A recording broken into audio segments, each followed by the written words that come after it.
Ano mo daw dito?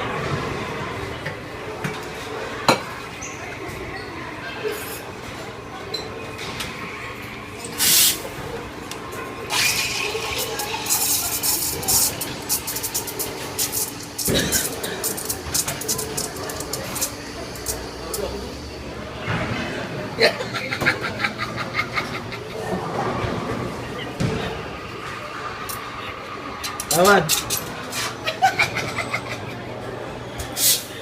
Tapos yan ah. Bigyan mo sa akin. Isa pa, isa pa. Ang galing pa manyakis lang.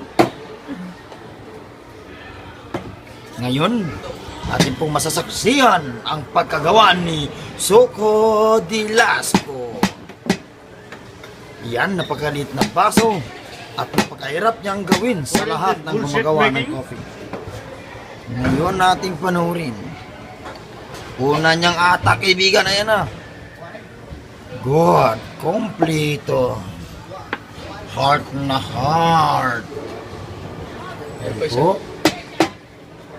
Mayroon pa pong pangalawa. Ayan na. Ayun, tumira. Hup, kompleto. Yan ang whip heart at saka yung heart na heart.